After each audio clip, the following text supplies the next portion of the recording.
visited John Kirkoven at Nicomen Dairy Farm near Desroches, BC, a unique dairy situated on Nicomen Island in the Fraser River.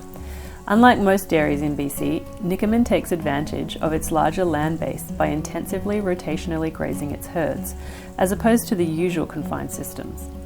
On this visit, we also explored the BC Living Labs trials he is currently hosting, which focus on incorporating legumes into his grazed and harvested pastures.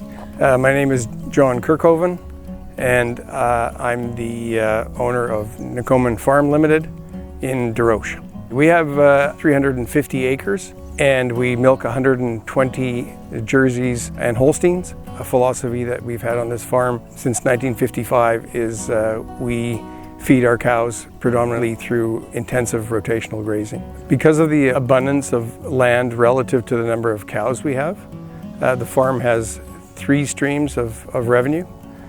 Firstly, milk, secondarily, feed in the form of silage or round bales or hay, and we also raise additional animals as replacements for other dairymen. We have improved laneways that access paddocks of about 5 acres. Each day we section off a portion of that 5-acre paddock. We move the cows approximately through 5 acres in 5 days, and then they move on to another paddock. We never go back to a paddock more than twice for grazing.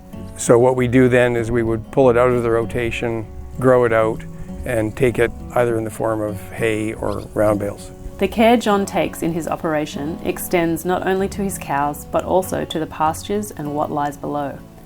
He is always looking for ways to improve systems, the health of the land, and economic efficiencies on his farm. Incorporating legumes into his pastures and forage fields is part of that philosophy.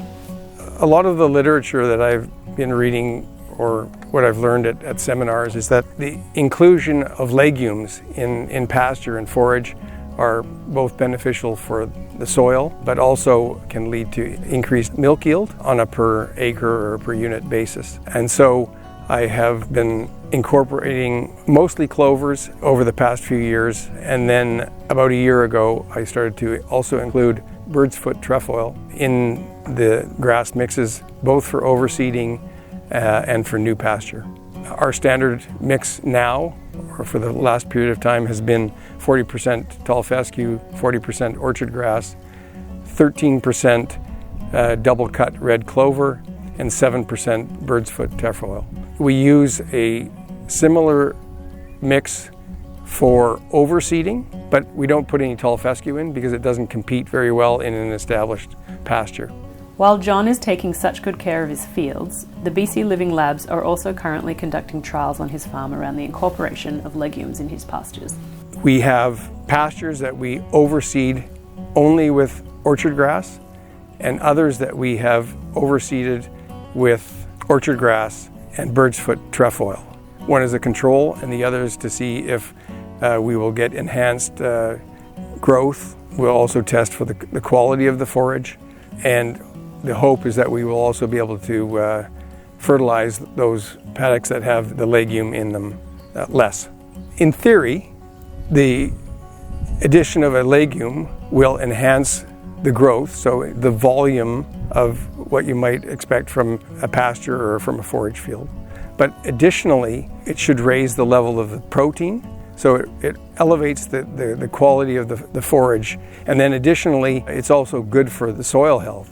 This is the first year that we potentially could see results. So the seeding happened this previous fall and this spring. And so at this point, we have a theoretical goal, and we're hoping that the Living Labs projects, which runs 4 years, will give evidence that it will enhance the soil and our forages. We attempt to be a low input farm.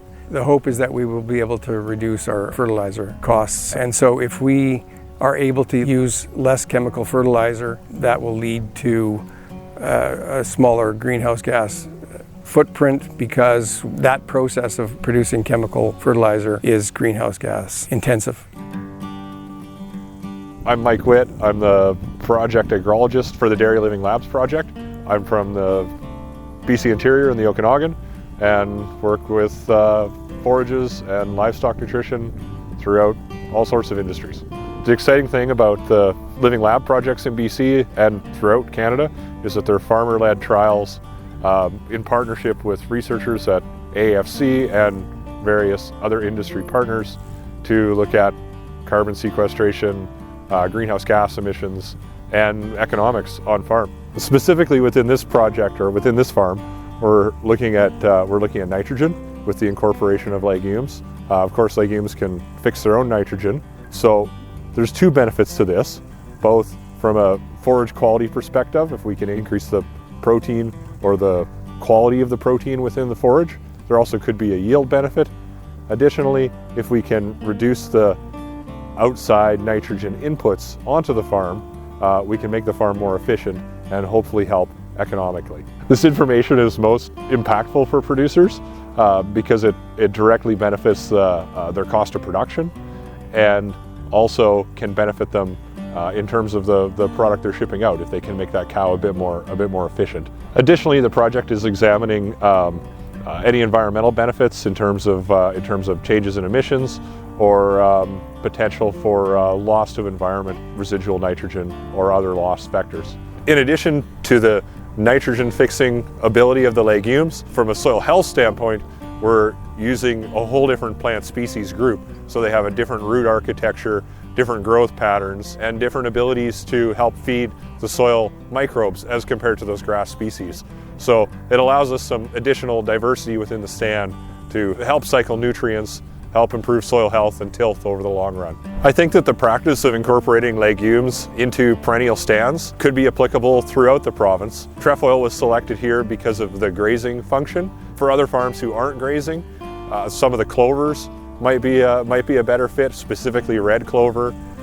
It has some additional nutritional benefits with its relationship between soluble and bypass protein relative to other legumes. In addition to clover, as breeding improves with alfalfa, we are getting better tolerance to some of the root diseases, better tolerance to low pH soils. So we could see an increase in the applicability of alfalfa in blends as well throughout the coastal regions of BC.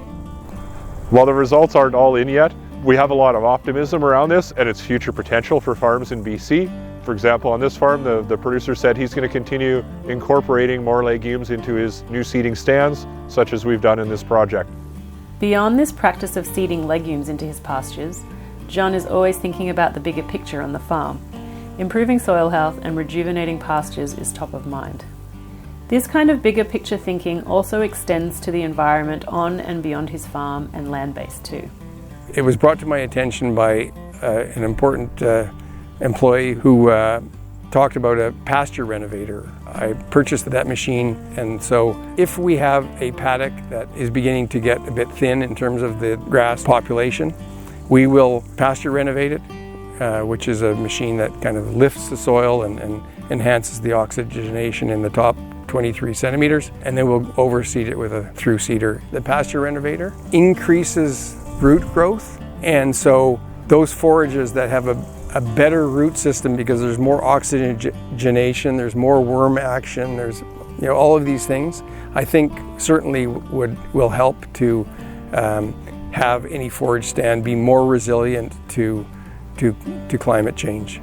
Absolutely. And again, that same machine allows for drainage through that first 25 centimeters of soil, so you don't get standing water. That should enhance the forages.